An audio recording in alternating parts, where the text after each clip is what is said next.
our virtual AY. Happy Sabbath, everyone. Happy Sabbath, everybody. Hope everybody had a great Sabbath. Yes. I miss you guys. Like, that's crazy, right? Don't you miss everyone? I do. I feel like we haven't been on this platform in a while. You know why? Because the church has been so active. Every other Sabbath, we have an AY done by a different department. And we are so thankful for. We will start off with that. We are thankful for everyone who has definitely come in and done who's been a part of AY. And just AY in the morning. AY in the morning. Divine Hour, AY, just the different departments that's really been hands-on with all the programs that's been going on and just all the services. All right, so we're done with all that.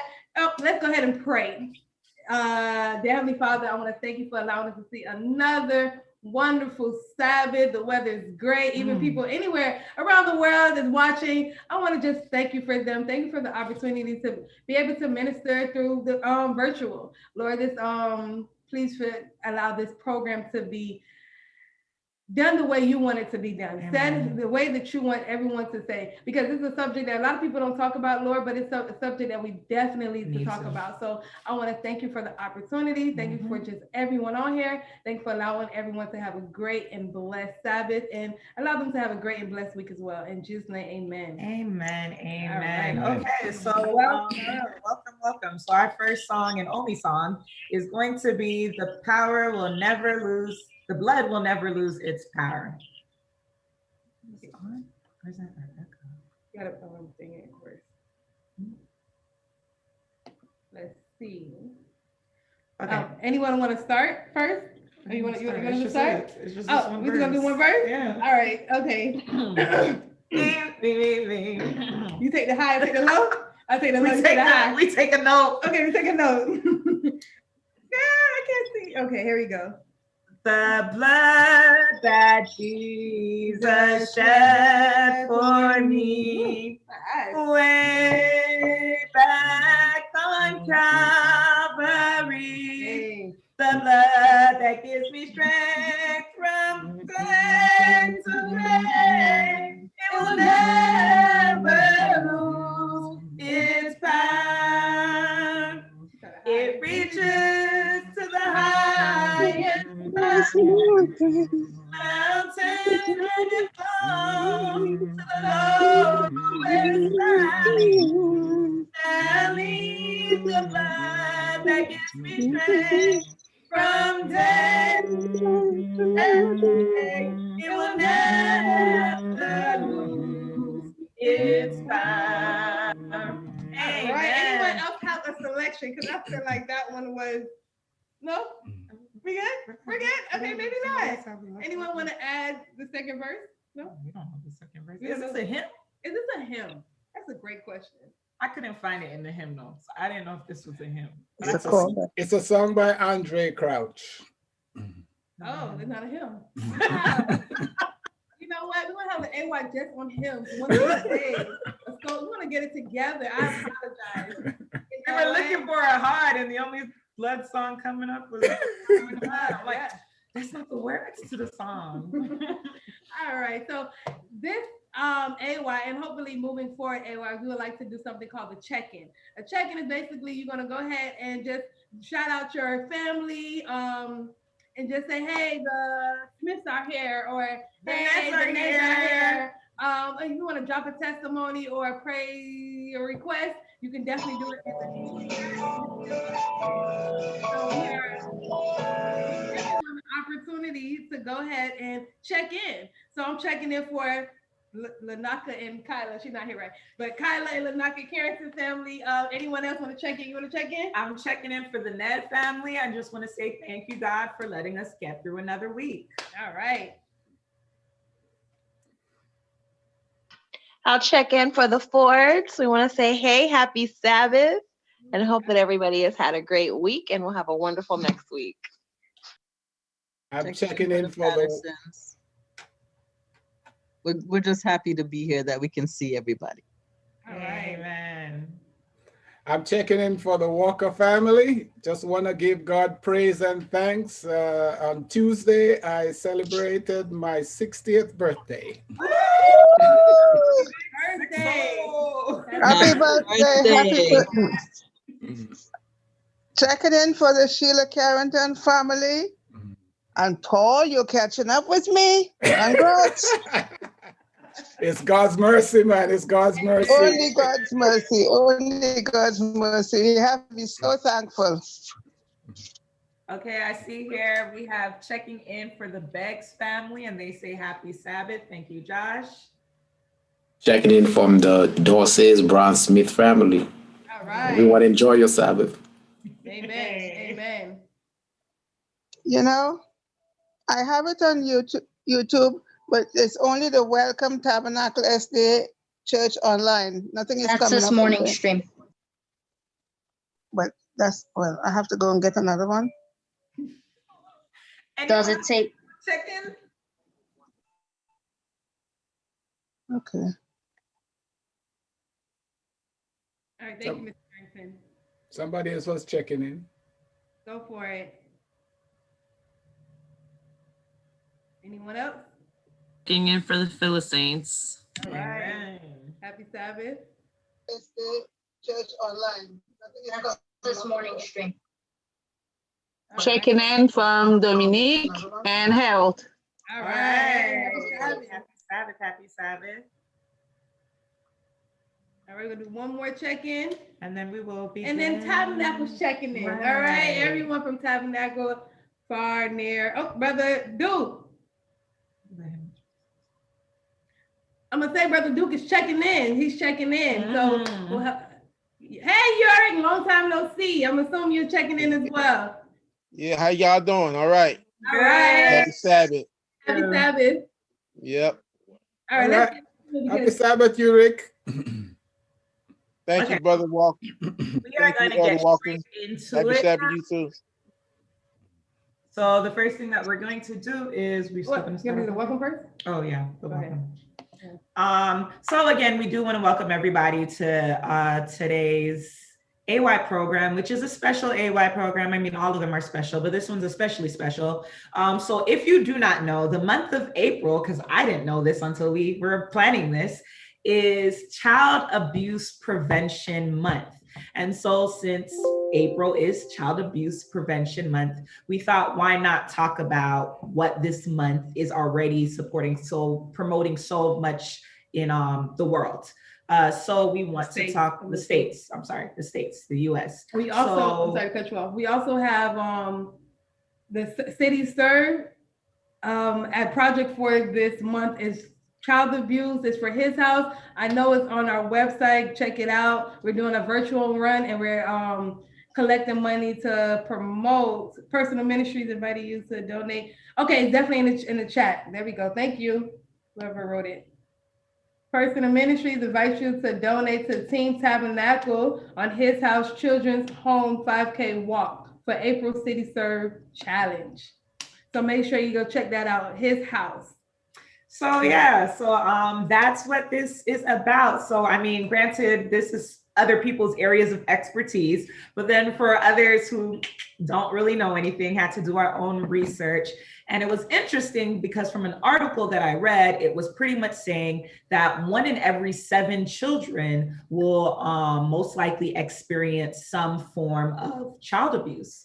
So this is definitely something that is really prominent and we just felt like really should be talked about, especially when it comes from the church side of things. So that is what everybody we're going to be talking about. So we are definitely encouraging everyone to be a part. If you're watching from YouTube or Facebook, go ahead and send in your messages because we would really like to hear back from you. And then of course, for everybody who's joining us here on Ring Central, we definitely want to hear some feedback from you. So, okay, so this part is for you guys. We are going to do a quick little Kahoot to test your knowledge. So go ahead and get your cell phone or your computer out, and we are going to pull up the screen. As soon as I find the Kahoot, there it is.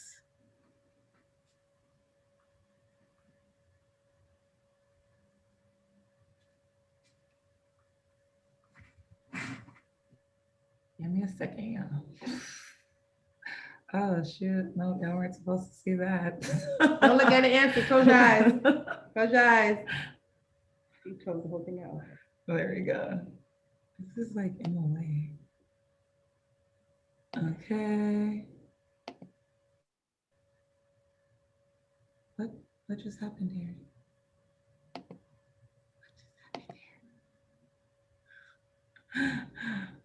This is not. Oh, there we go. You know what? Sorry. Sorry, you guys. How do I get out of exit? I want to make sure that's the first one. Okay.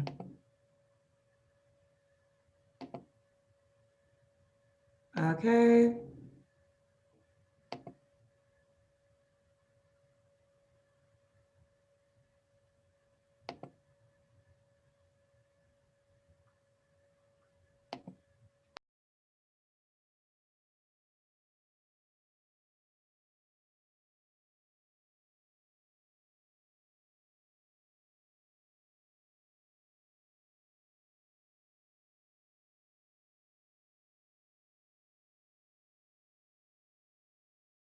Now, sorry about that. You can go to Kahoot. 991199.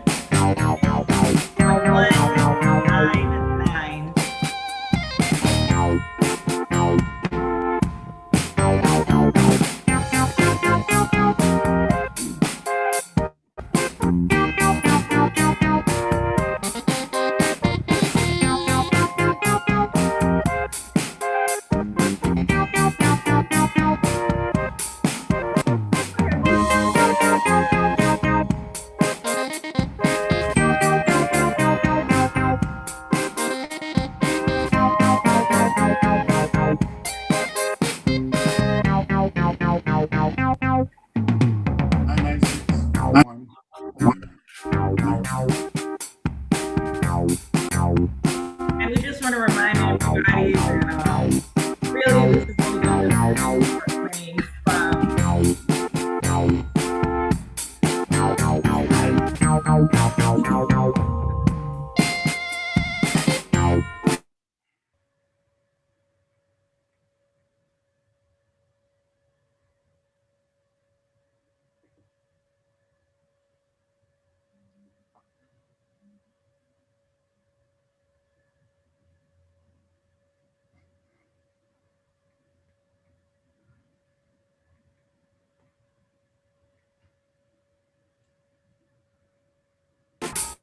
Okay.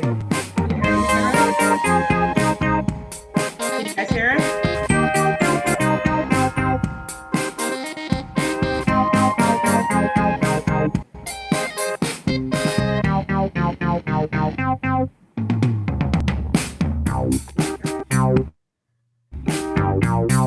Okay, so we're going to begin in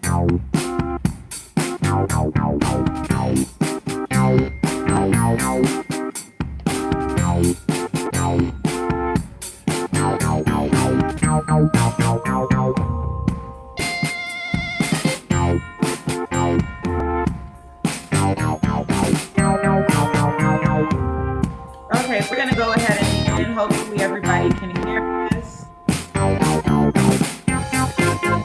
5, 4, 3, 2, and 1.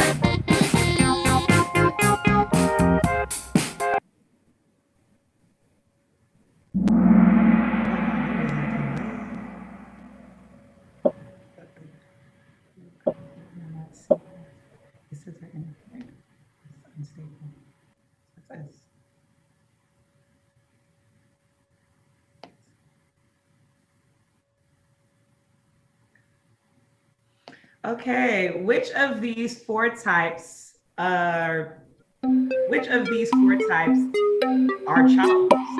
Is it red, physical, emotional, sexual, and corporate punishment? Is it blue, physical, emotional, sexual, and verbal? Or is it yellow, physical, emotional, sexual, and cursing? Okay, that is correct. So 7 people got that one. Awesome, awesome. With me in the lead, T, followed by loading, me, T, loading.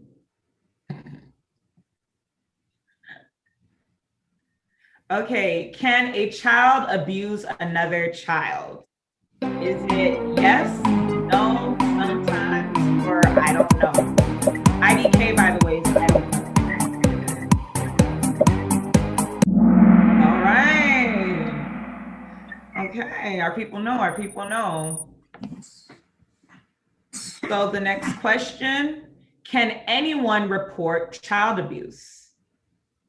No, yes, I don't know, or sometimes.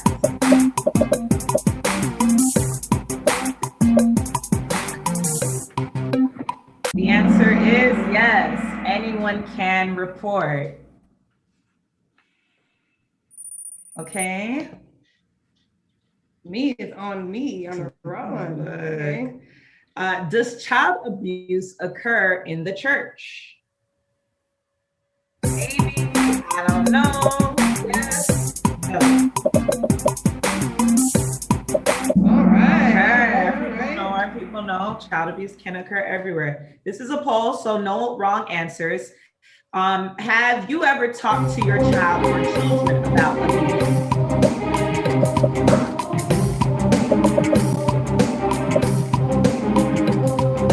Oh, okay. The next question is also a poll answer. Do you know what to do if someone, a friend or family member, is experiencing child abuse? Oh,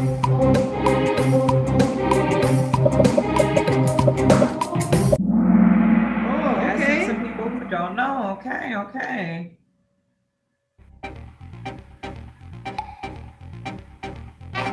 Say is third place. Loading is in second. That's me or T, one of the two. All right. Okay, I thank you for okie dokie and flex. Okay. Yeah, that too.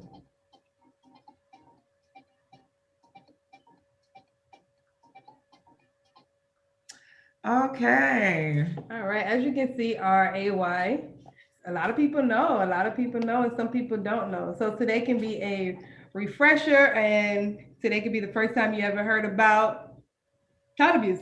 I mean, well, you heard about child abuse, but now you will learn what to do in child abuse, right? If someone wants to be abused or you witness it or anything. So we're going to get right into our questions. And if you have any questions, you can definitely drop it in the chat, or you can send it on YouTube, or you can text us your questions and we will definitely make sure it gets answered. All right, so our panel, well, I want to really say our panel, our experts today, we have Sister Marlene. I don't know if you want to introduce yourself or tell them what you do for a living, and then go for it.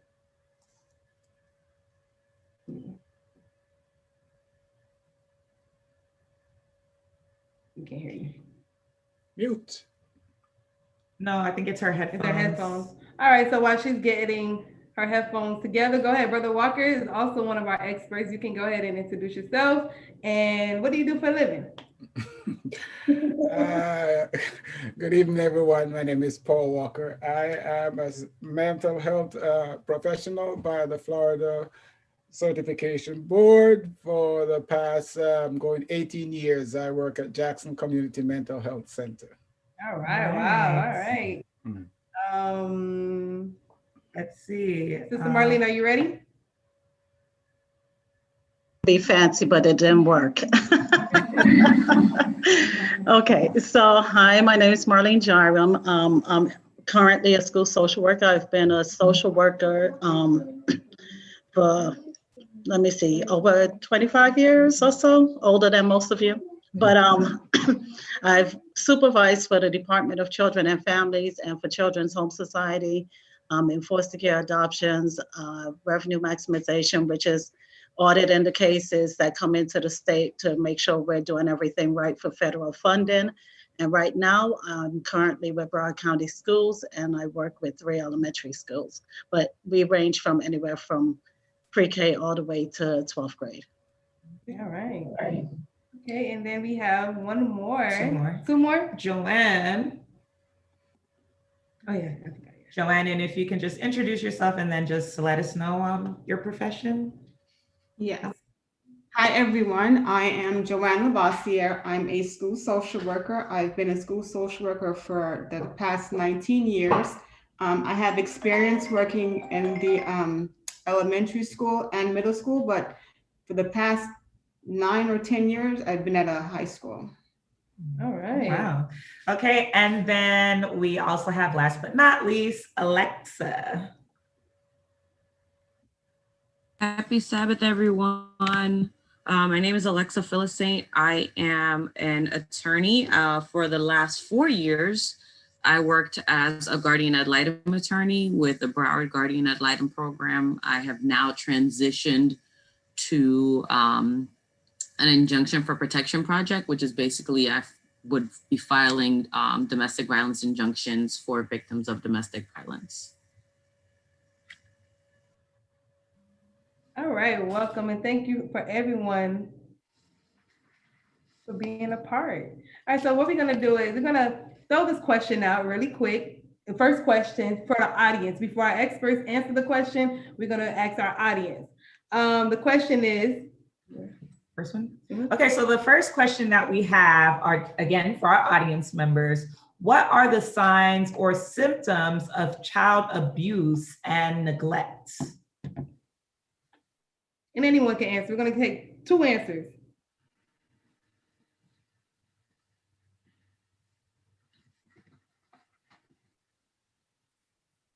Withdrawn. What are the signs and symptoms for child abuse / neglect? Child is withdrawn. Withdrawn. Oh, withdrawn. Okay, I'm sorry. Okay, withdrawal. Okay, anybody else?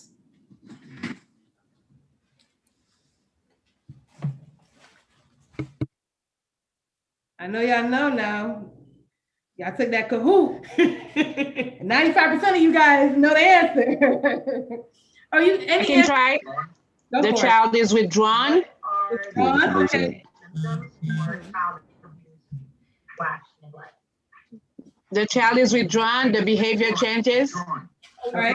Behavior changes and withdrawn. Okay. Okay. Anybody else? Change in behavior.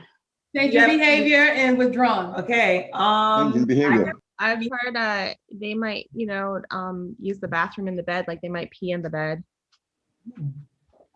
Okay. And we have anger and. That's what I was gonna say. Anger and like aggression. Okay. Okay. Good answers. Good answers. Now, our experts, would you like to answer the question? We're gonna start with Sister Marlene.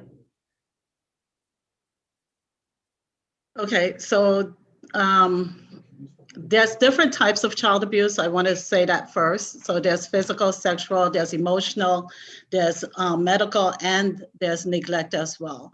So all those components have different things to them. So you'll see different behaviors in different children depending on what's going on with them. Sometimes, like if we have a child who's been sexually abused, you might see the child being promiscuous, and people might be saying, oh, that child is just fast, or whatever the case may be. But in fact, something happened to that child while they're behaving the way that they are. All of the ones who answered very well, because there are different behaviors. It ranges from anxiety to running away from home. Actually, if you see a child missing from school a lot, that's also a warning sign that something might have happened. We see kids that could be withdrawn, guilt, feeling guilty about different things, confused. And then on the other hand, sometimes kids excel. All of a sudden, they have to be the best at everything because they're afraid not to be the best, or they might be depressed or anxious or different things like that. So I'm not going to talk too much, so the rest could go ahead. But those are some of the different things you could see as well. All right, thank you for that answer. Brother Walker, would you like to add anything to it on the mental health side? While some of the emotional abuse signs were mentioned, like withdrawal, there's also the lack of confidence in themselves and even in their own self-worth. they tend to see themselves as not worth anything because of what the trauma that they may have experienced. I also want to look at some of the physical signs. Sometimes a lot of rashes, abuse, marks, bruises, and so forth.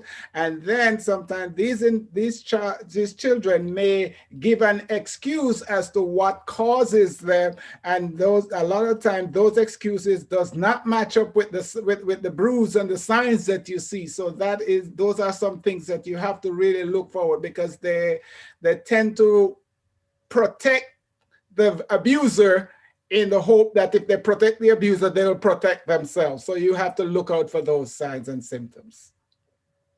Okay, thank you. Now I'm gonna ask a follow-up question. I know this wasn't on the list I gave you guys, but Joanne, do you see a difference in signs from elementary age to high school? Like, do they show this to middle? No, because she said high school. She worked in high school, from elementary to high school. Okay.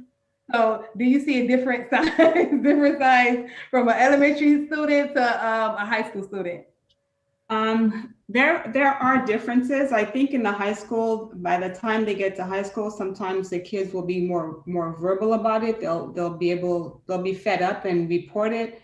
But you also see where they're still protecting the family, may not share it outright. I also see from the angle of the parent, sometimes they have been involved with the system, and so they're more careful about what they do. They know exactly, like, for example, there's a child in the past where the father would, hit her head or pull her hair, trying to really conceal it because he's been involved with the system before. And so he does things deliberately where it won't be so obvious. So you'll see differences in it, but generally speaking, I think across the board, you'll see similar things, but maybe for teenagers, it's more intense. Maybe the acting out, the behavioral issues are more intense. The failures in school may be a bit more intense. The pattern has been going on for so long that their grades, GPA may be very poor. And you'll see more substance abuse at the high school level because they'll have more access to those substances. So you'll see a greater intensity if it's been years and patterns of abuse. Okay, thank you. I wanted to mention one thing too. We talked a lot about physical abuse, but there's also signs to look for neglect, which is going to be different. You'll see a child maybe begging for food, begging for money, or you'll see that they lack adult supervision. You'll see that, like, let's say it's winter and they're not dressed appropriately, lacking the appropriate clothing for the weather. So and also you'll see that they're lacking medical care. If they have really bad dental decay cavities and they're just not getting those treatments. So we have to look more than just the physical abuse. We have to look at signs for neglect also. And I think in high school too, a lot of what you see is a lot of anger. We will see kids acting out, and a lot of times people think it's just a behavioral thing, but there's more to it than what we're seeing. There's another thing that I want to bring to the front, and this happens a lot in mental health, in that there are times when a child that has a mental health disorder, sometimes the state award the caretaker money, checks, to take care of the kids, and you will find sometimes to maintain this money, sometimes the caregivers don't give the kid the treatment that they need to get, and they'd rather them to stay in the sickness state so that the money can continue to go. That's a part of neglect and abuse, because they want to maintain that money. So it's very important that you look for some of the, because this leads to some of these kids being very angry, and because they're angry at their parents because they are not the ones who are actually getting the benefit of the money, but the caretaker that's getting the benefit of money. And so they're very angry. And so these acting out behavior continues because of the anger that they have towards their caregiver, for almost like you're pimping your child to get the money. Right. So it's kind of like the Munchausen syndrome, if you know about that, where you constantly say something's wrong with your child to get whatever benefits or get the attention, whatever it is that caretaker is looking for.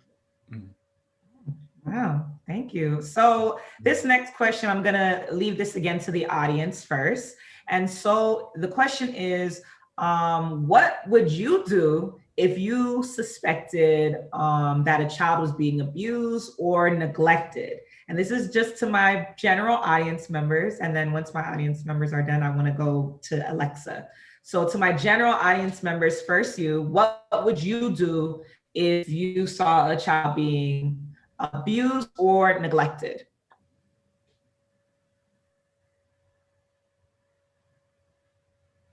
Okay. What would you do? Like I see this happening, like I actually. Or you suspecting, maybe you've seen a child with a lot of cavities, like Brother Walker was saying, or a child who's always asking for money or always kind of like, I'm hungry, but you really don't know, you're not sure, but at the same time, it's maybe something in you saying something's more. Hey, what would you do? Can even be like, maybe it's a child that you've been noticing at church that every day, like this child used to be super just cheerful, and just every day it's just a lot more attitude. Every Sabbath that you see them, just something that's just not right. What would you do? I guess the first thing I do is maybe engage the child, like, hey, how are you today? Happy Sabbath. I'm glad you're here, and just have a regular conversation. Are you here? Is your mom here? Your dad's here? Just to see if he's there with some family, if they're there by themselves. And, if I think that they're hungry, then I'm gonna be like, are you going to stay for potluck? You know what I'm saying? Something along those lines to make sure they get food. But if I walk in and somebody is abusing a child, then I'm probably gonna be more involved than that. I would immediately take action and remove the child from that situation and lay a few hands on while I do so, and on my way to calling some people on my phone. Okay, thank you for your honest answer. Anyone else? Anyone else from our audience? What would you do if you saw a child or you suspected a child being abused or neglected?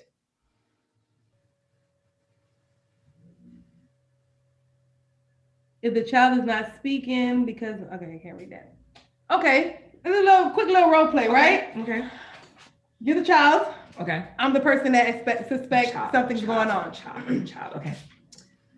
Oh man, hey, darling, I've seen you, acting a little different lately, and I'm quiet. And so, you used to play with me and walk around and have a good old time, but I see you very reserved and kind of isolate yourself from all the other kids. Are you being abused? Your attitude and your behavior just changed.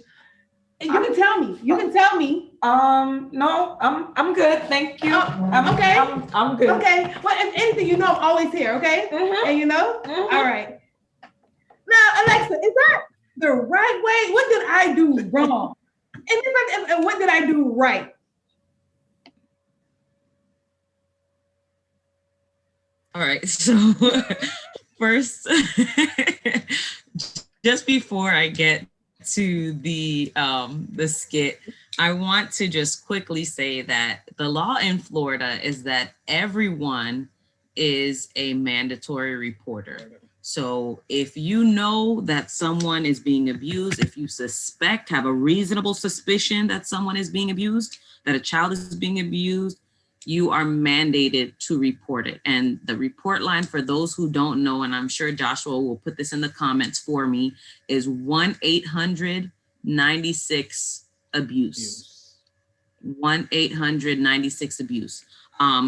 So that's the first thing. If you know, you must report it. The second thing is, if you suspect that someone is being abused, you need to be really careful about approaching the child for these reasons. Number one, you're not the investigator, right? If you call the 1-800-96-ABUSE hotline, a protective investigator, a child protective investigator will be assigned to the case, and they will determine whether they will accept the report or not.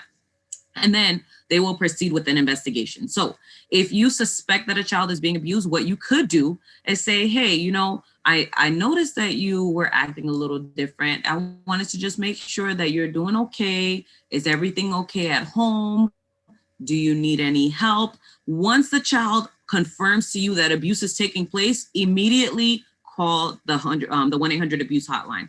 Then what you want to do is grab someone like Marlene or Joanne or Brother Walker, who is licensed and able to deal with those situations, and bring them into the conversation and let the child know, listen, what you have told me is really concerning, and I don't want to scare you, but I do need to let someone know, and I want to bring someone in to help us so that we can deal with the situation properly. You really want to stay calm, because first of all, for a child to even reveal that abuse is something that is very significant. It takes a lot of strength. It takes a lot of power for them to be able to do that. We know that a lot of kids, a majority of them hide abuse, right? So we want to empower the child and let them know, you know, I don't want you to think that I'm going to tell everybody about what's happening. I just need to tell some important people so that they can help you, and so that we can get you out of this situation and help you and your family so that we can all be better, right? So definitely do that. I think that's probably the most important thing. So if you suspect, do not be an investigator. If you ask how the child is doing, don't force on them. Don't say, are you being abused? You can tell me, I know something's wrong. No, you want to come in really gently. How are you doing? How are things at home? You know, are you eating? Are you sleeping well? Is there anything that I can help you with?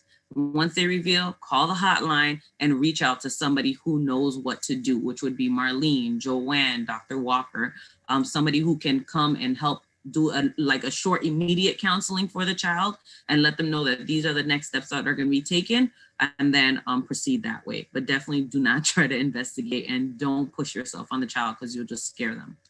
Thank you. You scared me. Thank you for that great answer, Alexa. I apologize if I scared you. Any of our experts would like to add anything to her answer before we get to the next question? I like the idea that Alexa brought up. One thing you have to keep in mind is that a lot of time, most people want to be certain before they make any form of a report, which is the worst thing you can ever do. Try to be certain. And I like the point Alexa said, you are not a child protective investigator. That is not your role and responsibility.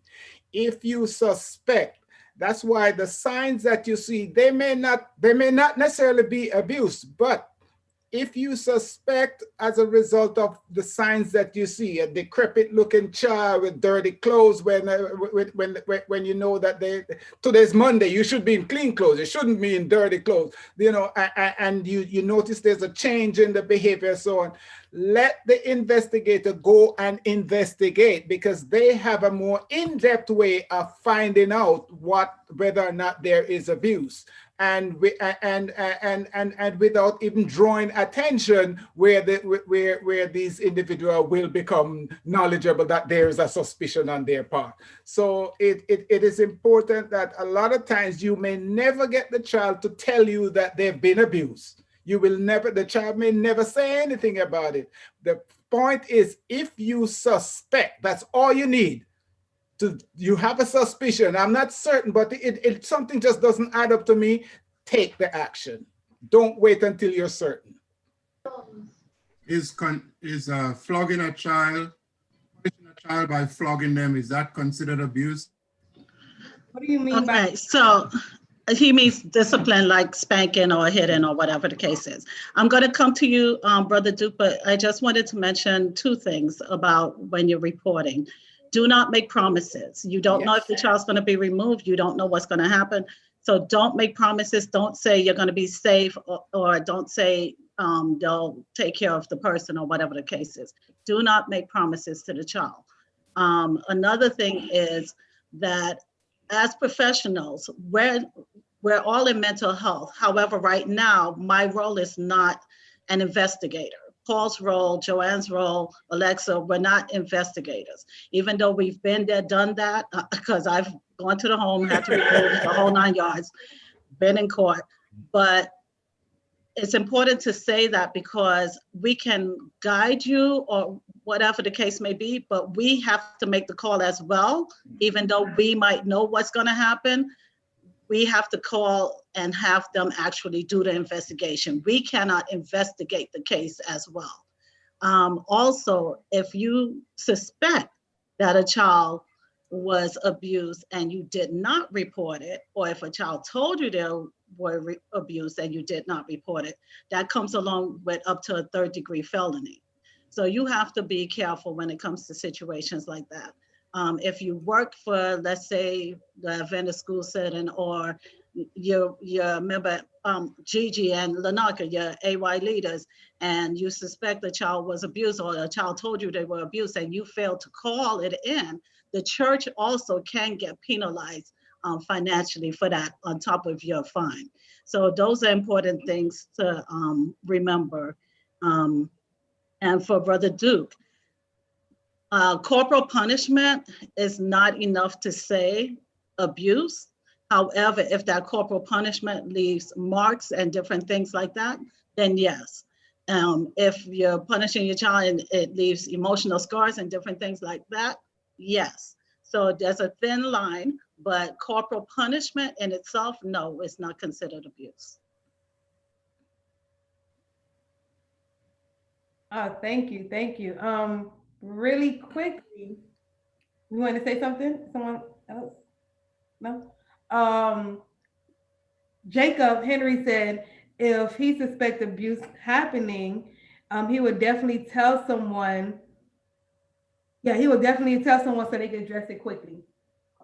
Thank you, Jacob, for your feedback. Definitely, we want all our kids to be a part of this program because it's about them, right?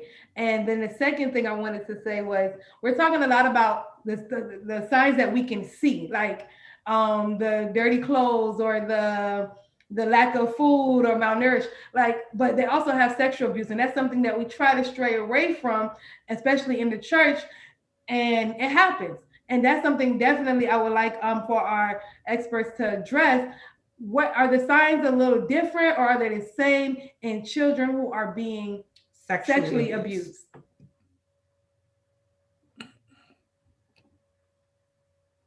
Does someone want to go? Or you want me to start? Go ahead. Okay. Go ahead, Sister Joanne. Go ahead, Joanne. I'll tie up if anything. Okay, yeah, so the signs for sexual abuse, you can, like someone mentioned earlier when we spoke, that the child might urinate in bed, peeing in bed. So you can see different signs for children. They may not be able to speak it out as an older child or a teenager, but you definitely will see signs. You'll see regression. Maybe developmentally they've accomplished a milestone and now you see that they're going back to certain behaviors. Like let's say they're going back to maybe sucking their thumb or wanting to be cradled by the parent. Or you can see, like, if a particular individual comes to the home, they're afraid of that individual, if they don't want to go near that individual. You can see the child like refusing to go home from school or school activities because they're afraid of going home. So there are definitely signs of sexual abuse. If the child complains of their private area hurting, or you see that they can't sit properly, you see discomfort and physically in their bodies when they're at school. So there are definitely signs for sexual abuse. I'm sure Mardine can think of more. I can't think of all of them right now. You're doing excellent. What I wanted to say though is when you think of sexual abuse, don't just think of the oral and intercourse and things like that. It also involves exploitation, or exposure to pornography, things like that, or someone having a child watch a show with them that's of a sexual nature, or having pictures of children, and those fines. Now, when you talk about that, if you're caught, like if they go in and you have pictures of different kids on your computer, or you have physical pictures of kids in sexual positions, or you are actually charged per picture. So unlike the physical abuse where it's just a one-time charge, you will be charged based on the amount of pictures of children that you have in your possession as well. So when we're talking about sexual abuse, it's a lot. And I'm glad you talked about the church, because I think sometimes we're a little lax in the church because we think that this is a safe haven. It should be. But the church also has sinners, you know, and we're all sinners, saved by grace, but not everyone has gotten to that level. Or sometimes people take certain positions within the church just to get close to kids, because there's a grooming phase that goes on a lot of times prior to the abuse. And we're not going to talk about human trafficking, because human trafficking is a whole nother level too, but all of that ties into it. All right, thank you so much. Let me also say too that when it comes on to the sexual abuse, sometimes the child can be on from one extreme of the spectrum to the other, where they don't want to have sex is such a disgusting, they don't want to hear nothing about it, and they can be on the other side where they are totally preoccupied with sex and everything sexual beyond their age group. So sometimes, you know, these things happen. It doesn't necessarily mean that they're going to always be withdrawn, but they can be very, very preoccupied and very open about and want to know about sex and so on. So these are some of the signs that may happen that you may not see or think that these are related to this. But Marlene mentioned exposure can create some of that. When they're early exposed to a lot of sexual stuff, then they become very sexually active, and they might become promiscuous, and they might become so overwhelmed and so preoccupied with sex. So all of these things do have impact on them, and some of these have emotional impact that sometimes may manifest itself in physical behaviors. All right, thank you. Now that we're talking about this, and I know this may be, okay, go ahead. Okay, I'm just gonna ask. Now, we only speaking of sexual abuse or any type of abuse in one dimension. Now, what about child on child?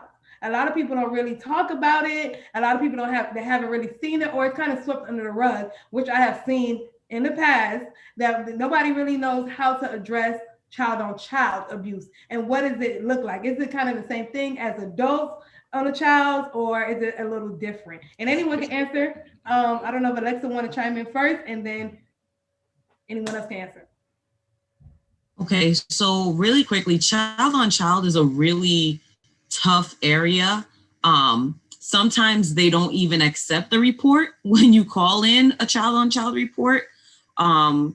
And it's a difficult area, because what they'll do is, in essence, they kind of, I guess, give it a grade, right? So if it doesn't rise to whatever level they think it should, then they may not accept the report. But child on child happens a lot.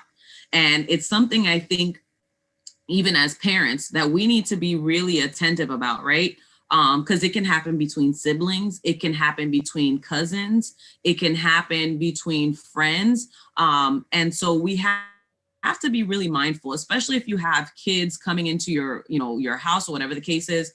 One of the things that I recently did, I put a camera in my kid's room, right? Like a monitor or whatever the case is. Why? Not necessarily because I'm afraid that child on child is going on, but first of all, they don't want to go to sleep at night and they be turning on the light. So I need to know what's going on. That's the first thing. And my little one likes to climb on a bunk bed. But just in case anything should happen, I immediately will have access to that camera and be able to go in there or speak through the camera and be like, hey, cut it out and, redirect whatever the behavior is, right?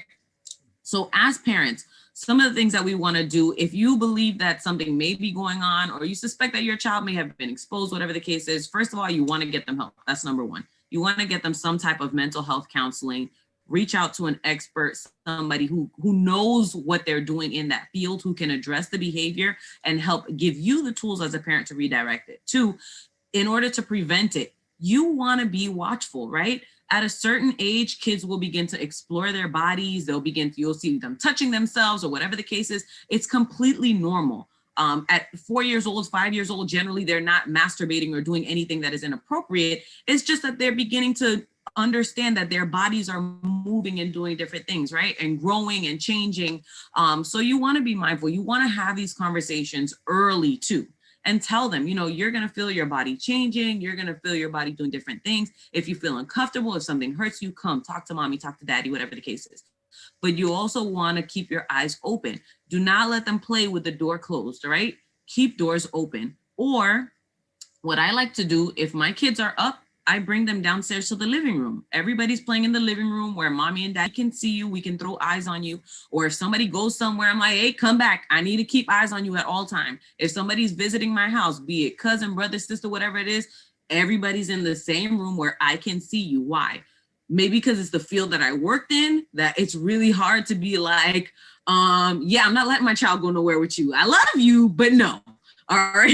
So, but being mindful, because the thing is, like, and then, you know, they mentioned that, you know, abuse can happen at church. There was actually just an article sent out to us today about a church that had a situation with abuse, and we need to be mindful. We have to pay attention, look at the signs, and not every child is going to act out. Not every child is going to, you know, retreat or whatever the case is, but you as a parent, you as a teacher, whatever the case is, look at that child, be mindful, ask the child how they're doing, what's going on, and then don't leave them alone. If you see that they cringe when certain people come around, or even if they're too huggy with certain people, right? If they just want to jump on people, wrap their legs around the person, whatever the case is, no. We don't do that. We don't do that as young people. That's not a behavior that we encourage. And you take that child and you talk to them. But definitely keep your eyes open. Keep your children in an area where you can see them and be observant. Try to talk to them as much as possible so that you know what's going on with them. Thank you so much, Alexa. And with everything that you said, we actually had a question that came in, and the question was, is overprotection, I guess, considered a form of child abuse, or like, I guess, abuse? Like, where is that line between? Because I mean, you did say you put a camera in your child's room, meaning your child is under the age of, 5, and I want to make sure they're going to bed. Now, would you put a camera in a teenager room, like 16, 17, got a camera up there? Like, where do you draw the line? Like you said, overcorrection, is that a sign of, is that a type of abuse? And that can go out. So one key point that Alexa made is developmental. So you need to look at the developmental level of that child and where that child is at. What you might do for a 2-year-old, you probably wouldn't do for a 16-year-old. So that's where the line is drawn.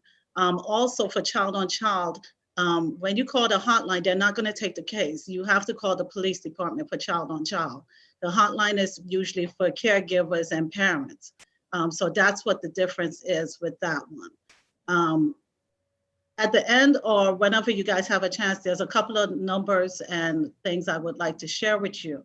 But as a parent, it's difficult a lot of times because it didn't come with a manual, as to what you can or shouldn't do or whatever the case may be. So you might have parents that are extreme. You might have one that's a little too loose with their child and allow them to go everywhere and do everything. And then you might have another parent who watches their every move. And unfortunately, I think I wouldn't say unfortunately, but I'm more like Alexa because I've done so many years for the department and I've seen so many things. And the sad thing is once something happens, you cannot replace it. You cannot take it back. You cannot change it. And that lives with that child for their life. Child on child is difficult because a lot of times you think, oh, they're just playing around. They might be horse playing, because a lot of abuse happens when they're wrestling, especially for boys. If you have boy children, watch that wrestling, because sometimes it's abuse going on and you're not really catching it. They're touching, they're taking measures to touch the other child inappropriately. So you have to be mindful, you have to be watchful. I'm not saying not to play any games, but what I am saying is if you feel something, usually your gut, especially women, if you feel something, then you're probably correct. I also I want to thank Alexa for the point that she emphasized on the role and the responsibility as the parent.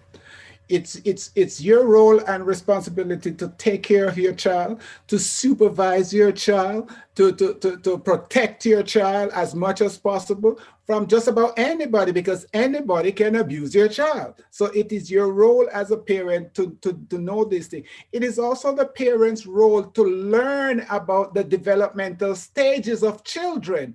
A lot of parents don't spend time to do that. And as a result, sometimes they don't know how or what to do at the various stages, when if you had learned that, then you at least would have something to guide you into what is important.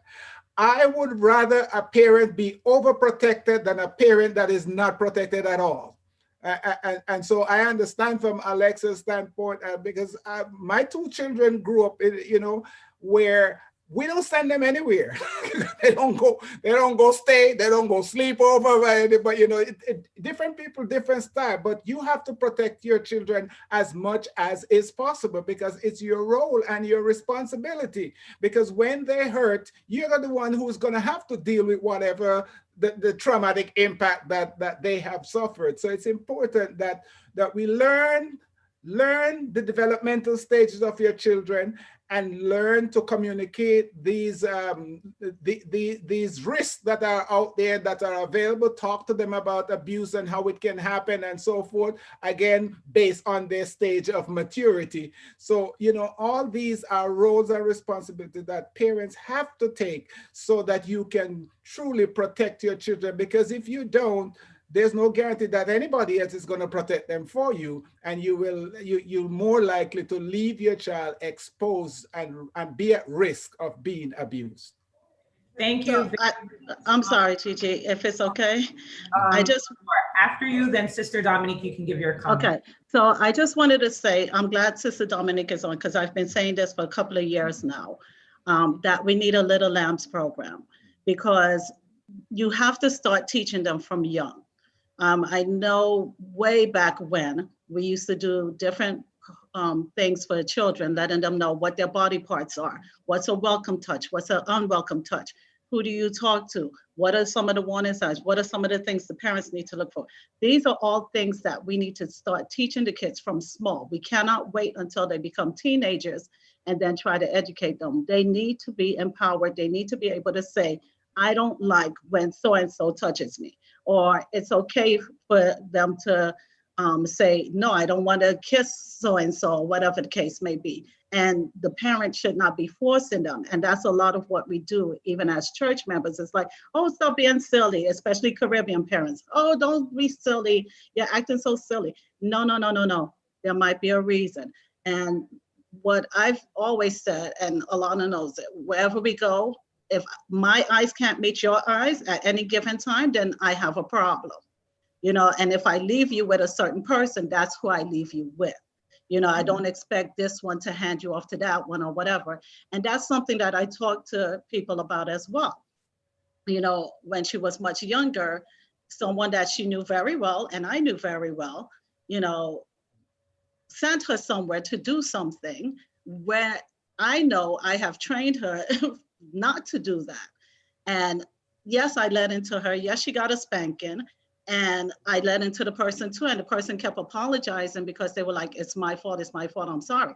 I understand it's your fault. However, I have to train her from now so she knows, because what I don't want is for her to feel it's okay. Now that person didn't do, they didn't mean anything malicious, and I knew that it was okay.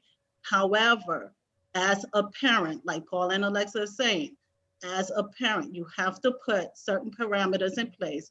And even with your friends, if they're really your friends, they're going to understand as well. Okay, thank you so much, Sister Dominique. I totally agree with what Marlene and Alexa said. I don't have any young children anymore, but when I did, my daughter will tell you I was the helicopter parent. I was always there, all the way up in their yang, because I was abused as a child, and I was not about to let that happen to my children. So I don't care if you didn't like it, I was gonna be there. And it's my role, it's my duty as a parent. And so I will say that coupled with the extreme vigilance, has to be extreme education. Yes. And this day and age, we cannot leave our children uncovered because we haven't taught them the truth about what is out there. I don't care how young your baby is, you need to start telling them, this is your private part. Anything that is covered by a bathing suit, only mommy and daddy and your caretaker will touch. Anyone else will not touch. And you start saying that from the time they are in diapers. I don't care if they can't talk. They hear you, they'll hear you, they understand. And once you start drilling this in their heads, they will not forget it. And then the second thing is, please let your child know there is nothing shameful about their body. Because if you make them ashamed about their bodies, they're not gonna come and tell you somebody did something to them because they're already ashamed. There is nothing shameful about their bodies. A vagina is a vagina, a penis is a penis, breasts are breasts, period. That's their body. That's how God created them, as beautiful as they are. And if they know that, and if you reassure them that there is nothing shameful about their bodies, when something happens that makes them uncomfortable, they'll come and talk to you. Sex is not a dirty word. Sex is a beautiful thing. And our kids need to know that. It's not something to be hiding away from. It's something to welcome at the appropriate time and the appropriate context.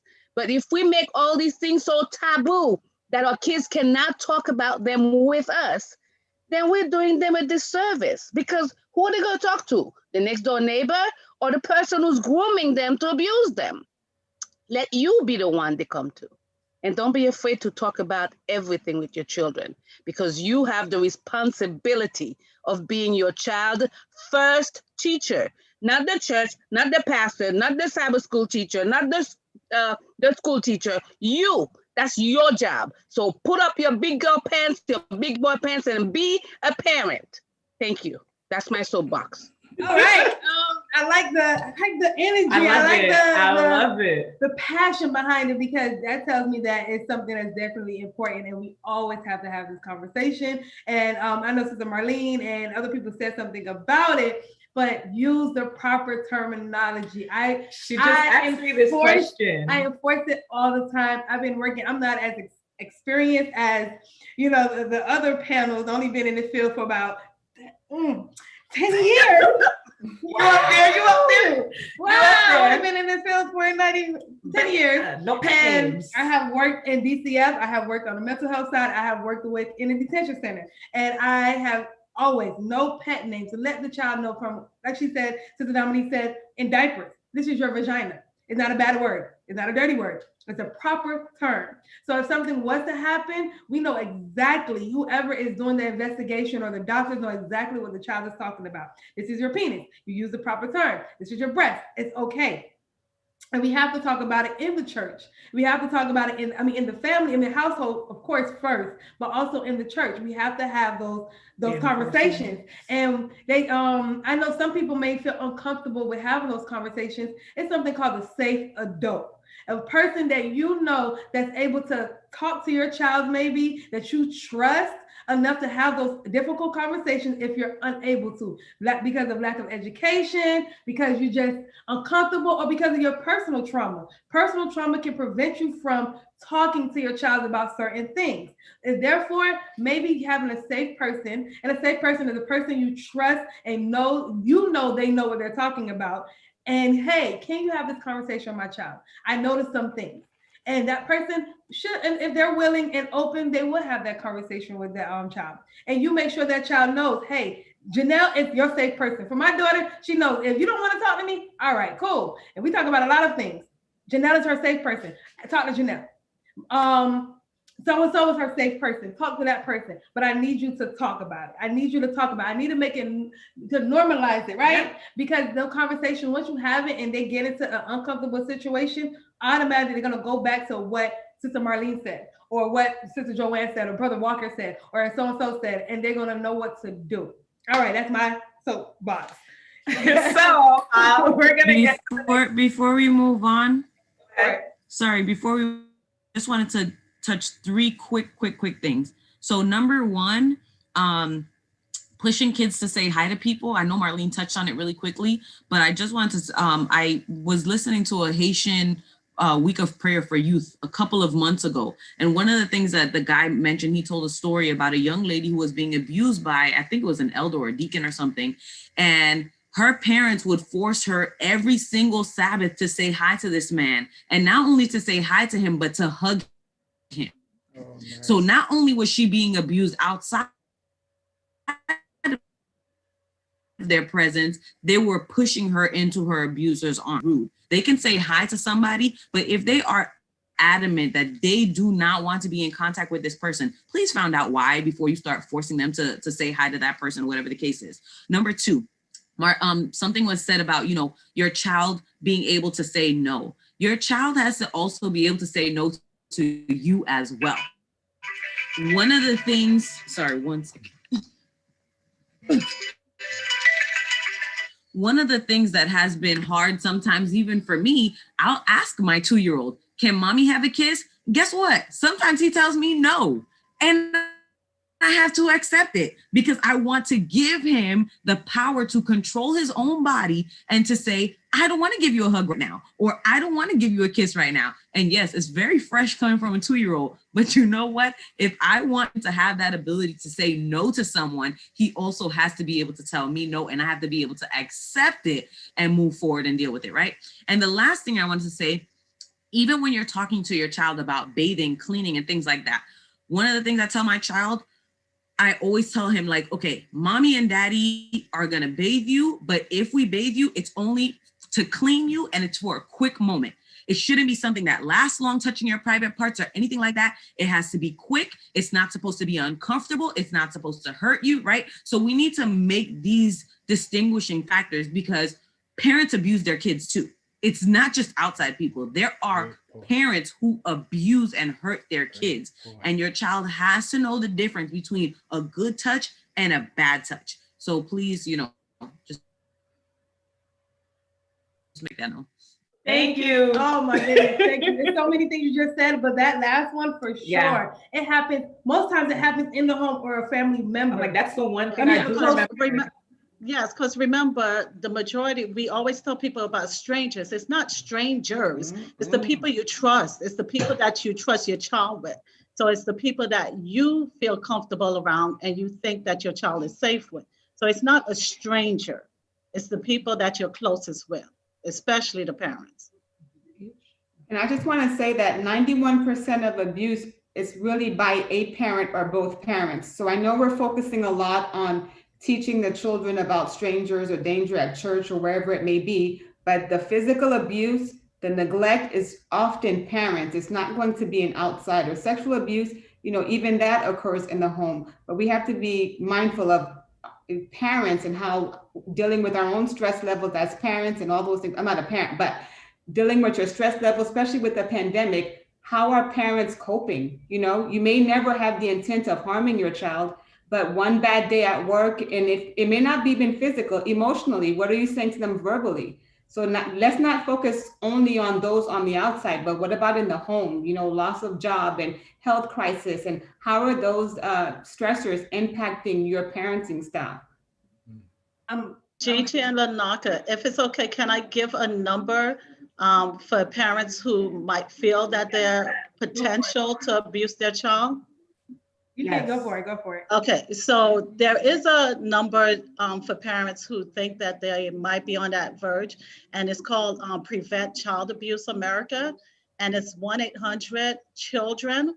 So that's 1-800-CHILDREN, and that's for parents or anyone who thinks that they might be on that verge of abusing a child and is seeking help. Also, Alexa gave you the hotline number, which is for Florida, but there's a national child abuse hotline number as well. And they have like over 100 and something different languages, and they're open round the clock. And that number is for a child. That's 1-800-422-4453. All right, thank you. Um, Fritz, go ahead, give me one yeah, second. so go ahead. Really, I'm gonna let you go. But I want to emphasize on the whole, and I know Brother Walker can actually chime in on this one. You have to know yourself as a parent. If you know you're having one of those days, and you know when you get home, the children or whatever's going on, the environment is going to affect you more, especially your mental health, because we don't really well, I can say we don't, because there's a lot. We're normalizing it more now than before. But if you know mentally or physically you're not doing well, seek help. There's so many different platforms now that you can seek help. Learn a coping skill. You know what? Let me go walking before I go pick up my child. Let me go pray. Let me go read the Bible, whatever is for you. Let me go Bake cook. a pie. Let me make a pie before I go pick up my child, because I know today was one of those days. You have to know yourself. You have to be able to identify that, because if you can't, it will roll over your child, and you may not think it's abuse when you cursing at them or you saying something inappropriate at first, but when it becomes a problem or continuously over and over, then and you can't identify it, it's going to be definitely going to escalate to something more. Brother Walker can say something, and then Fritz. No, let Fritz go first, and then I'll go ahead. Okay, so I heard what people saying, and I feel a little compelled to share a little testimony when they say that people that you know, usually people that abuse your kids. I never shared that, but the Holy Spirit kind of impressed me to share. I remember when my daughter was younger, I don't remember what age, and of course, going to work, and I would drop her to my brother's house. And I remember I picked her up, and my daughter was always laughing and smiling. And that day, picked her up, she wasn't saying anything. And I kept trying to play with her. What's wrong? Are you okay? And I thought she was just tired. Drop her to her mom's house. And I remember a week after, the mom called me and mad and cursing. And did you know what happened to your daughter? What happened to my daughter? Oh, you need to talk to your daughter more. You need to find out what's happening. I talk to my daughter all the time. We play in everything. If there's something happened, I'm pretty quite sure she would have told me. No, you need to ask her what happened to your brother's house. I started being afraid now. What happened? I thought she had a fight, because my daughter used to fight a lot. Thought she got into a fight, and I'm like, okay, what happened? And she was just going off, but she still wouldn't tell me what happened. And eventually she told me, they taught your daughter in her private part. And so I'm like, wait, you're talking about my nephew? So instead of just believing what she said, I kind of went off. Don't be talking about my nephew like this. If my daughter says something, you should have go and ask instead of just accusing my nephew. So when I went and talked to my daughter, I picked her up, went and bought her some ice cream, try to play with her a little bit so she can feel a little bit more comfortable. And unfortunately, I didn't want to hear that my nephew kind of touched my daughter in her private part. So when we did talk, she was kind of afraid, letting me know, because now she's going through a stage where she don't want to say something about her cousin because she want to play with her cousin. And she knows that if she tell me, it means that then it's my daddy going to take me back to play with my cousin. So eventually she ended up telling me what happened. And long story short, it did happen. So then I had to go and talk to my brother, and I had to go talk to my nephew. And then we had to make a decision that, do I still send my daughter to, even though I talked to him, I explained to him, that's your cousin, that's family. We don't do that to family.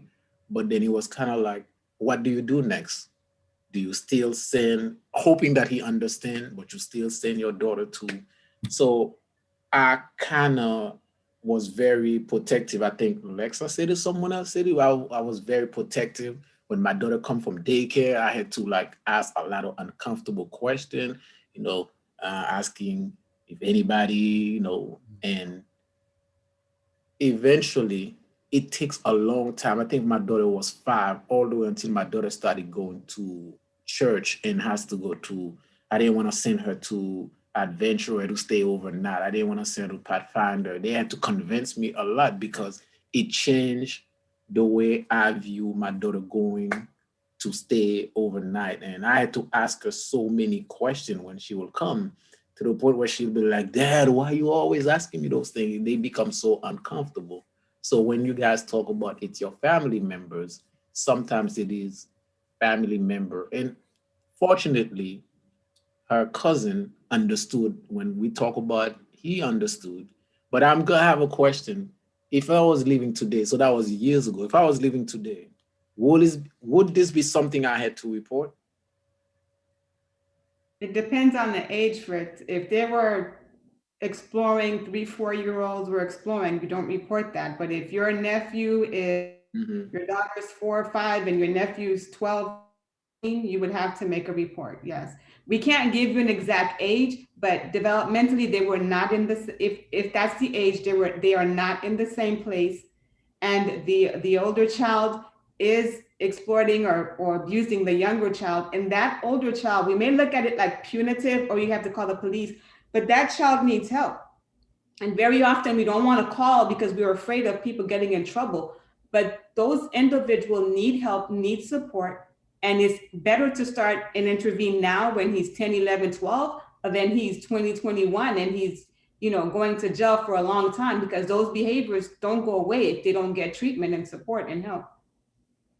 Yeah, it was only 6, but I think what happened is I didn't want to know that my nephew did. I didn't even want to, you know, talk about it, process it, that because that's my nephew, that's my blood too. It's not just my daughter, it's also my family. I had to go to tell my brother about his child, that your child did that terrible thing, but that's a child I love, I cherish, I care about. So it was kind of like, how do you deal with 2 people that you love? One end up doing something to your own daughter, but you try to protect both, and the mom is mad.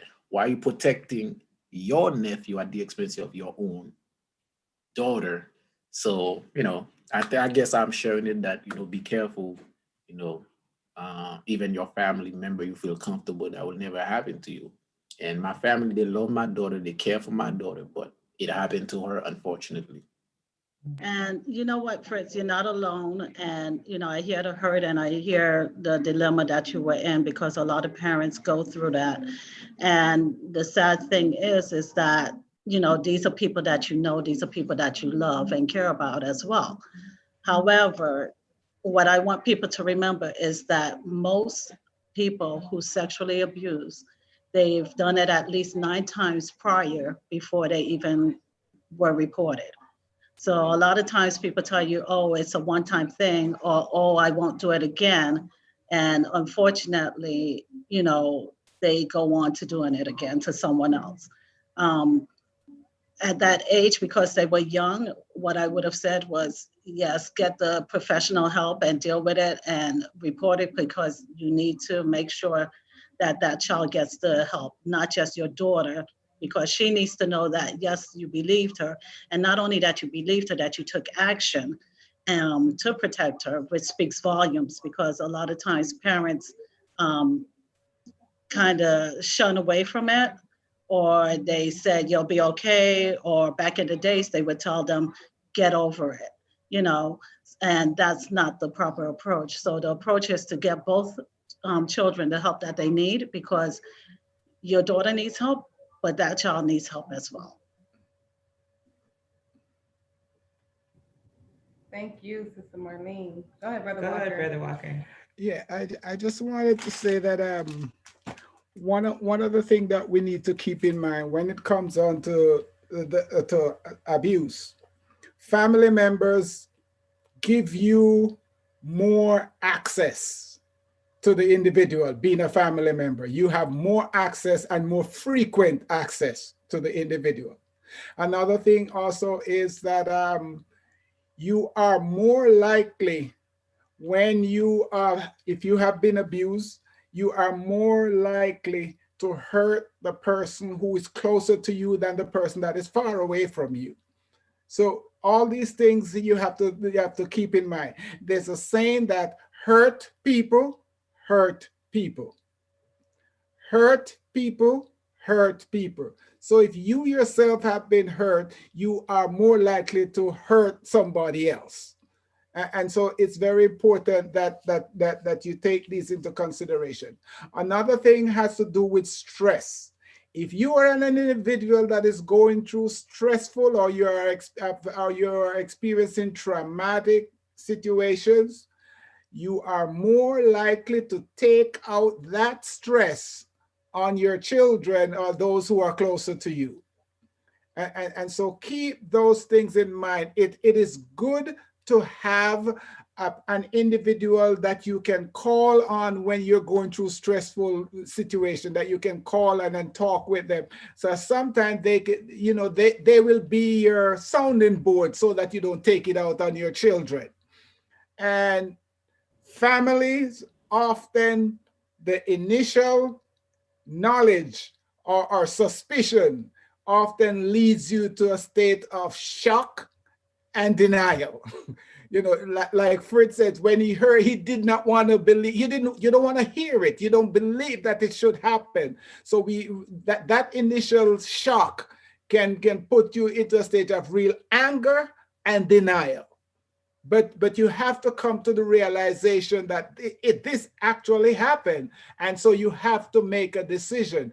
And we must be willing to make a decision. And that decision might be that that child of mine will not go by that family member again. You must be willing to make that decision because you cannot guarantee that that family member won't do it again. So those are some things that you have to keep in mind and be willing to make those decisions because, again, you are the protector of your children.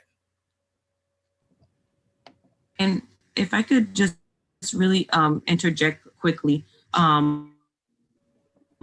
we have a lot of issues, I think, especially at church with silence, right? One of the quotes that I love is from Eli White. Neutrality helps the oppressor, never the victim. Silence encourages the tormentor, never the tormented. Like Marlene, and we sweep it under the rug. We don't report it. We send the person back to the Caribbean, but that's not sufficient. That's not enough. In order for someone to be able to heal, they have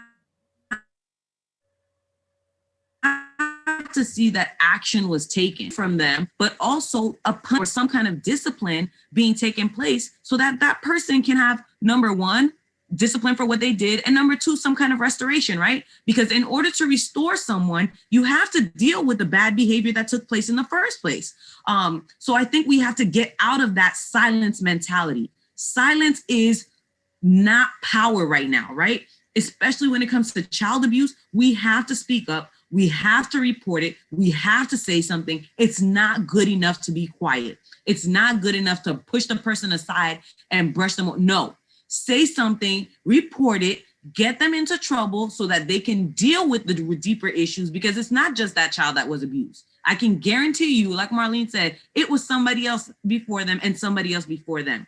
And when we stay silent, guess what? You ship them off to the islands, they're just going to another church to abuse somebody else's child. But if we do what we're supposed to do and report them and take the appropriate actions, not only will they be away from children, but hopefully perhaps they can get the help that they need, that they don't reoffend and abuse somebody else's child. Thank you so much, Alexa. I want to say this one thing. Your embarrassment is not as important as the safety of your child. Regardless of how embarrassed you are, that is least important to the safety of your child, because the basic need of children is to be safe and to be loved and feel that they belong. Amen. I Amen. agree. This we can go on for another hour or two, and I know the day is dying in the West, right? There we go. There we go. All right. So really quick, any of our audience members, did any of our audience members just want to ask a question or give any type of comment or feedback before we wrap everything up? Yeah. Lanaka, somebody sent me a question on a text. I don't know if you guys got it. Oh, go ahead. It says, what about parents who are blaming others for abuse on their child and it's coming from the home? So if one of the panelists want to jump in. Say that question again. They said, what about parents who are blaming others for abuse on their child and it's actually coming from the home. Oh, the abuse is coming from the home of the parent. Mhm. Like I said, one of the things is that we go into a stage of denial when things happen to your family members, because again, the shame and the embarrassment, we're trying to protect ourselves from those. And so we don't want to address that. So we go into the silent mode that Alexa talks about. We try to be silent, and if we don't talk about it, nobody will know about it. But that doesn't mean that the child is not being impacted by it. So the safety of your child comes first above your embarrassment and the shame that comes with the fact that it's your family member that did it to your child. You owe that child to feel safe and to be protected. What I would say to that person is that if you know the abuse is happening within the home and they're trying to brush it off, then you are responsible to call it and report it. Yes. As a mandated reporter, which we already stated at the beginning, that in the state of South Florida, we all are, that you need to report it. Right. And then just to clarify, Marlene, it's just reasonable cause to suspect. So you don't have to know factually, but you have enough information to be concerned. That's all the law requires you to have, is a reasonable cause to suspect there's child abuse. So if you suspect that, then follow the law. And I would definitely say, as church members, if a child is being abused in a home and either the parent doesn't want to, admit it, you call in the abuse hotline, of course, but also empowering that child to speak, right?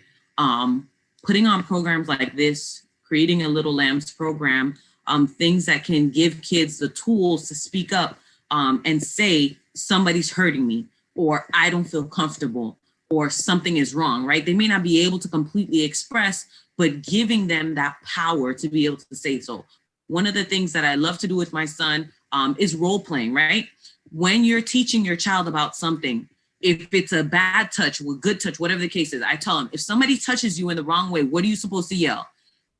Scream no as loud as you can and yell fire.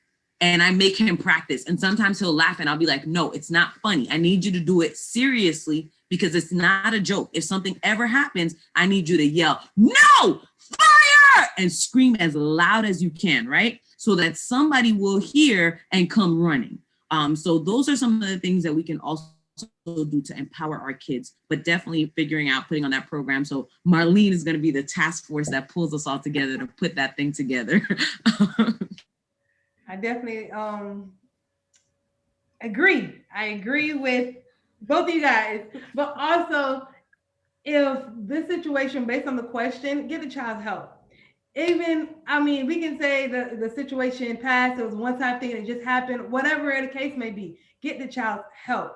The child needs to talk about it, whatever happened or did not happen, whatever, something, the child needs help. And I know some people are not really big on counseling or therapy, but that child needs to talk it out with somebody, because what is going to happen is they're going to fester, it's going to stay in them, and it's going to turn into something else. And it can turn into destructive behavior. They can turn into substance abuse. It can turn into. So I just want to ask a quick question, because I saw a question that you came just cut in. me out? Are you saying that an abused child can become an abuser? You know what? Yes. Yes. If you don't get that child the proper help, it's going to manifest into other things. And yes, they can become an abuser. Now, it happens. I'm not an expert like them, so I can't say 100% is going to happen, but I can say it can definitely happen. Okay. Lanaka, you are an expert and you should be on the panel. I'm just saying, but yes, the majority of children who abuse are being abused or have been abused. And I just want to leave this little statistic so y'all know how serious this is. According to the National Child Maltreatment Center, their report for 2019, because I didn't get a current one, is 5 children die annually. No, sorry, 5 children die daily from child abuse. Okay, so that's 5 kids that we're losing every day because of child abuse. So just think about that for a minute, and then think about how serious this topic is. Yeah. Yeah, one more question. I know the time is going. Can help be provided without calling the police? Yes. Anyone want to answer that question? Okay, so if you ever went through training with me for Pure Reality, I tell people all the time, if a child reports that they're being abused or whatever the case is, I'm going to report it. Whether I'm right or wrong, whether it comes back unfounded, that's fine. And I will apologize to you. But hear what? Most of the time when a child reports, it's less than 5% that's untrue or inaccurate, okay? So you have to do what you have to do. We're telling you what the law says. The law in Florida states that we are all mandated reporters. That's not saying you're calling the police, because the hotline is not the police. The hotline is having an investigator come out to the home to see what's happening. Now, if it leads to that, then so be it. However, you have to do your part. That is what you're mandated to do. Please don't go away and say, I was on this thing at my church and they said I don't have to report to the police, I don't have to report a case. We are telling you, based on state of Florida laws, you are mandated to report any suspicion of child abuse. And then you make your decision after that. Marlene, to answer her question, yes, that can happen, but that is not the best thing to do, because in most cases, you are acting as if you guarantee that it won't happen again, and there's no guarantee for that. So you wanna have something reported so that if it should happen again, then you also will have a stronger case to take action against the individual. But when you don't do anything, you are almost like protecting the offender rather than protecting the victim. Okay, thank you so much, Brother Walker, and thank you everybody who has joined us. So we are going to— Before you cut out, I want to go back on that question really quick. If you didn't do anything, I know a lot of people may be like, oh man, I should have reported. Oh man, I thought, oh man, like you beating up yourself right now.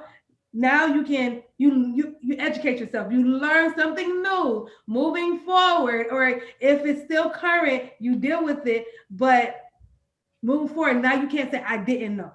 And that's the biggest thing. And if you want to continue learning, it's so much resources on the internet. There's a lot of resources. Sister Marlene has put some in the chat. We have a lot of resources. The 1-800-CHILDREN number, the 1-869 abuse number. It's quite a few of them. Quite a few of them. You can always ask our experts, right? Brother Walker, Sister Marlene, Joanne, Google, the library. It's so many resources out there. But go ahead. Sorry. With us closing out, I just wanted each of our panelists to just give their what you want everyone to take away from it. Take away. And you have 25 seconds. Go. What I want people to take away from this is that child abuse most often happen with family members, not with strangers. And so you as parents need to be vigilant in protecting and safeguarding the safety of your children. So what I want to say is that we have to remember that God calls us to protect our children. You know, God said, suffer the little children to come unto me. He tells us to be childlike. If God did not think children were important, he would not give us those guidelines. He instructs us what to do for children. So therefore, it is our job, it is our duty to protect our children. I saw a question come up while you were ending, and it said something about the Bible says not to go to court.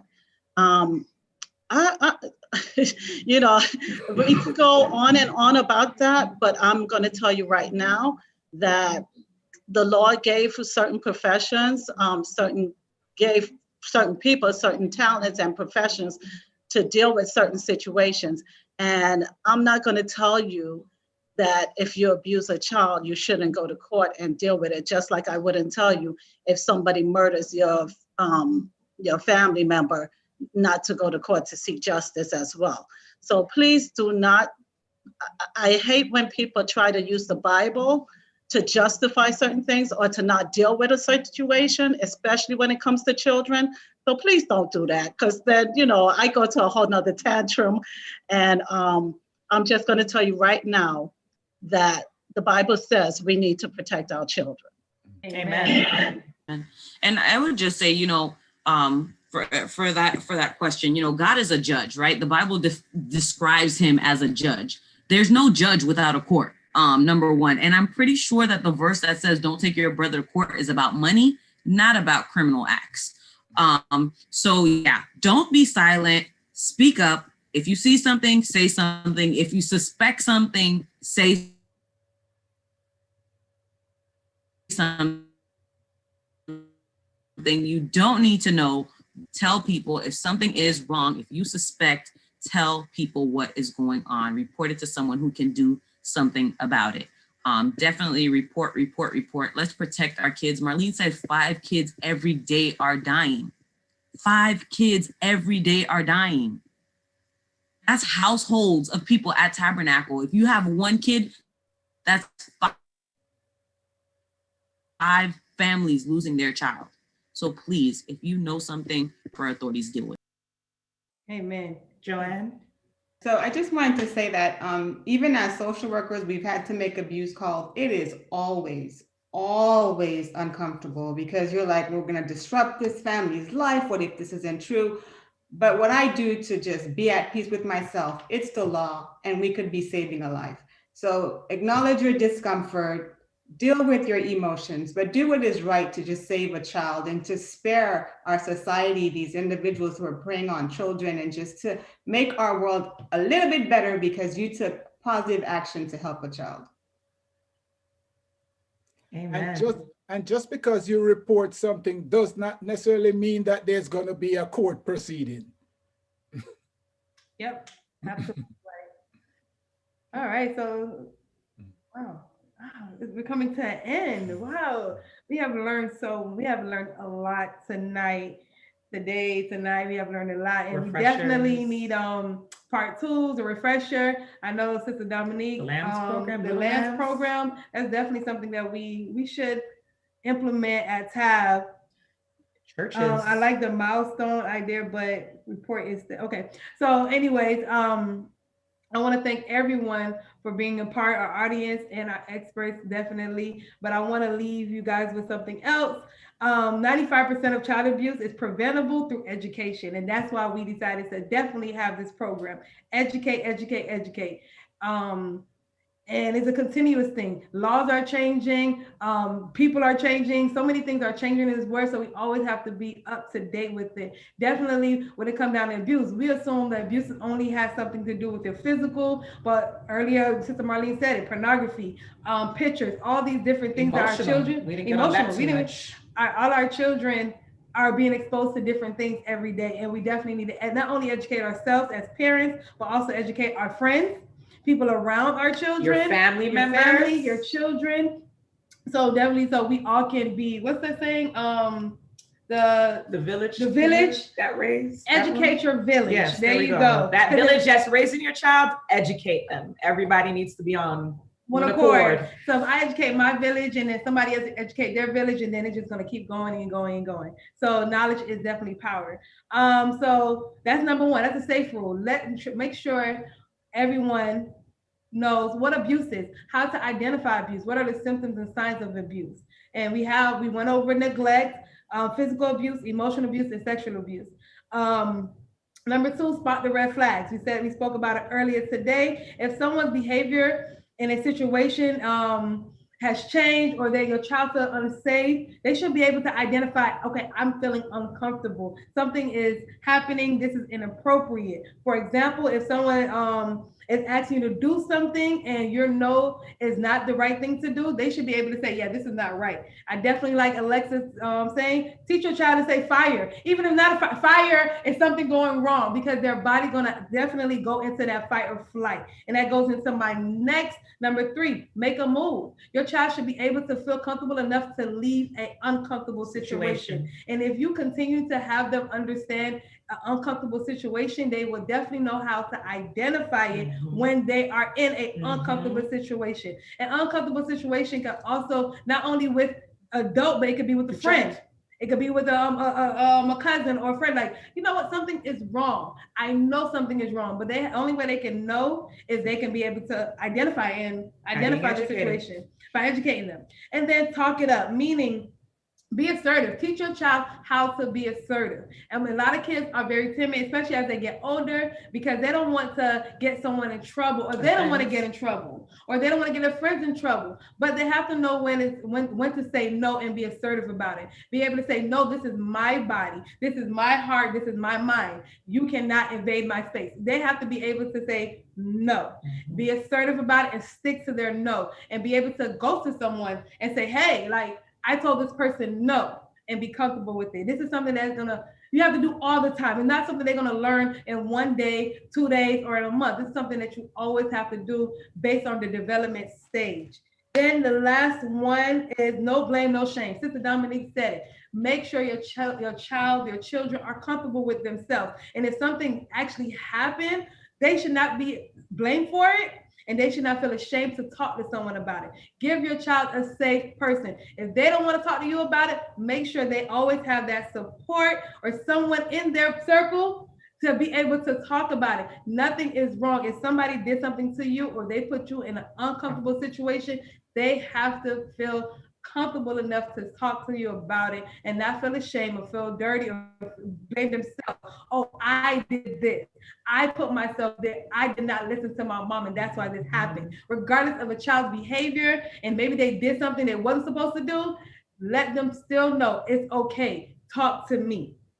That is my last one. Train up a child in the way they should go, even when he or she depart from it. That's not all right. That be right. Okay, y'all know it. When they're old, they won't depart from it. You know what? That's what they won't depart from it. I'm like, I know that didn't sound right. Proverbs 22:6. Let's teach our children knowledge is power. And that is it. We have Wednesday night prayer meeting on Wednesday at 7:30. Parent classes, definitely. I don't know if Alexa want to say 9 p.m. Yeah. So this week we have parenting is the first and third Wednesdays. We have it at 9 p.m. this week. So come on out. We're going to be talking as parents, creating a safe space so we can talk about frustrations, trauma, different things, how to talk to your child about sex. So come out Wednesday night at 9 p.m. The number is on the YouTube, and I believe I also put it on the chat here. Okay. All right. The next announcement, please support there are 3 ways you can help support the work of the ministry. You could donate via Cash App, money sign, dollar sign, TABSDA online at tabsda.org, or you can mail it. Personal Ministry invites you to donate to Team TABSDA in the His House Children's Run 5K Walk for April's City Serve Challenge. Don't forget to like the video and subscribe to our YouTube channel and help us reach 1,000 subscribers today. We are currently at 952 subscribers. Make sure you let your friends and family know to like this video. Okay, Pathfinders and Adventures will be meeting tomorrow, 10 a.m. for Pathfinders and 10:30 for Adventures on Ring Central. ACP monthly food distribution resumes tomorrow at 9 a.m. Volunteers are needed at 7 a.m. Our children's church and baptism church both take place next week, April 24th at 11 a.m. Sign up to be baptized at Tabernacle, at tabsda.org/nextstep, or text next step to 855-997-1170. Let me emphasize on this. Children's Day is on April 24th, from the beginning to the end, the whole day. Make sure you tune in. Our children are very excited about this day. Our next AY session takes place next Sabbath as well at 6 p.m. Oh, okay. Yeah, and then church business meeting will follow AYM this week, next one. Next week, the 24th. Next week, okay. Next week, we will have a church business meeting that will follow immediately after AYM. The link will be posted on Friday evening. Church board meeting is on 25th at 10 a.m. Woo, we are on a roll. Hold on.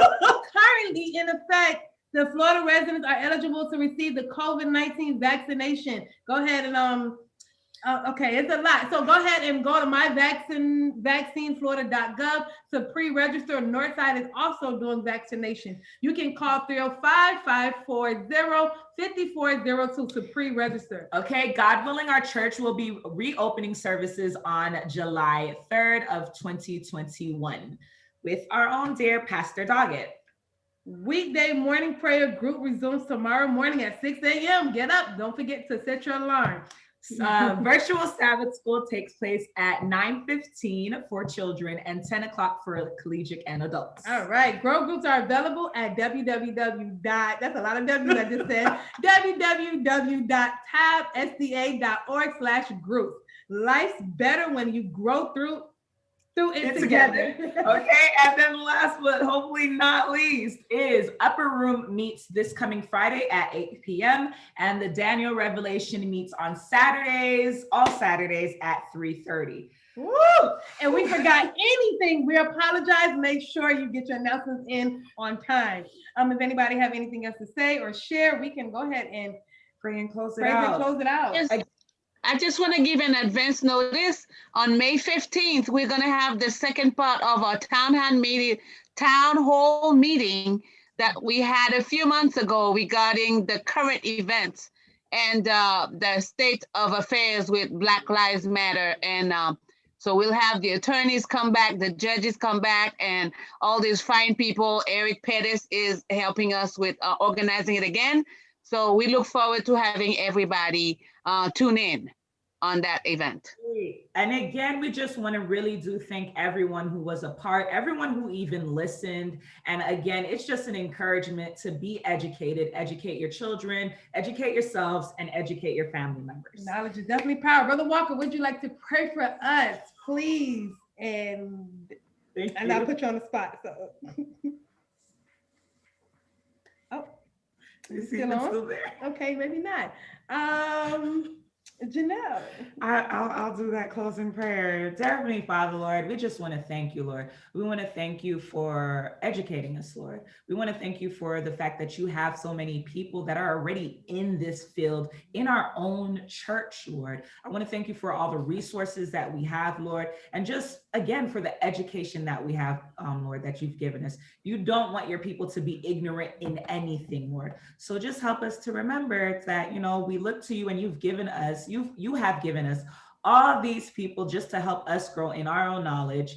And so we thank you for that, Lord. As we are all departing to go throughout our weeks, Lord, I pray that you be with each and every household, be with our Tabernacle family, from our pastor all the way to our newest member, Lord. I pray that you will just continue to bless and be with us all. Help us to have a safe and productive week, Lord. Thank you again just for this Sabbath day, this break, this rest, to reconnect with you. In your name, amen. Amen. I hope everyone have a great and blessed week. And thank you again for joining. Bye.